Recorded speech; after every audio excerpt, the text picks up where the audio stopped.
Felice Bauer, Prague, nuit du 27 au 28 décembre 1912. Ma chérie, si la pochette que je te dois résiste longtemps à l'utilisation excessive à laquelle je la soumets, alors c'est une bonne pochette. Parfois, mon manque de toi me prend à la gorge. La pochette est ouverte sans ménagement, et tu te montres aussitôt amicale et bonne à mon regard insatiable. Sous la lumière des réverbères, des vitrines éclairées, sur la table du bureau, lors des pauses, dans les couloirs, à côté du dactylographe qui somnole, à la fenêtre de la salle commune, alors qu'une vaste compagnie de gens et de parents remplissent la pièce derrière moi, ma chérie, même ces petits mots, je ne pourrai pas toujours les exprimer lorsque je pense à toi, parce que c'est seulement les dents serrées que je peux penser à toi. Et que ce petit portrait soit si inépuisable, c'est à la vérité autant de joie que de peine.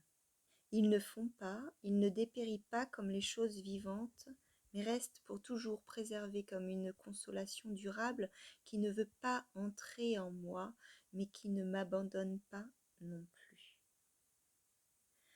Bien sûr, je me suis dit à moi-même, par égoïsme, par malice, par présence d'esprit, puisque l'effet magique des photographies est à présent avéré, que tu devrais aussi avoir absolument ma photo chez toi. Je me suis immédiatement précipitée chez le photographe me faire fabriquer un portrait au même format que le tien, mais nos photographes rapides sont plus lents que les vôtres. Il ne sera prêt que dans une semaine.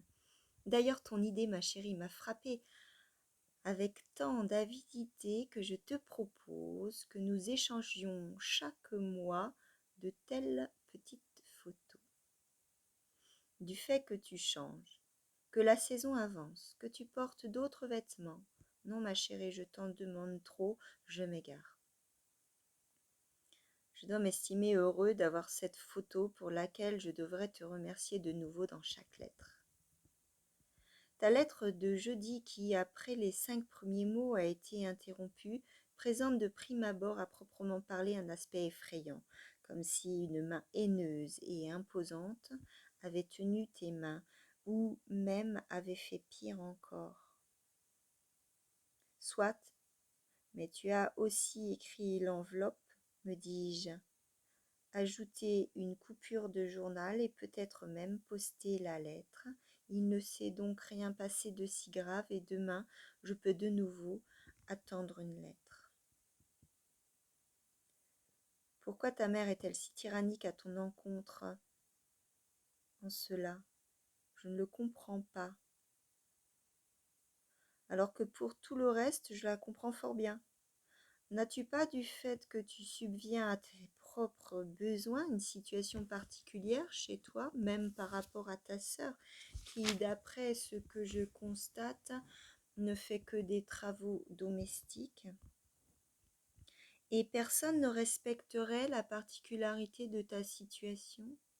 Donc alors que ta mère, en faisant peu de cas de ton travail, semble commettre une grande injustice, elle aurait raison quant à tout le reste.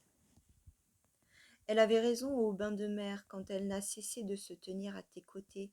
Ah, que voulait donc ce jeune homme qu'il s'en aille? Elle a raison quand elle se fâche à propos de mes lettres, peut-être aussi à propos de celle-ci, même si elle lui donne raison. Pour ce qui est de la nécessité de ces lettres, je ne pourrais à présent la persuader, tout au plus qu'en rêve. Elle a raison en fin de compte, et dans quelle mesure, quand elle estime qu'entre hommes et femmes, tout autre mode de vie que le mariage est absurde.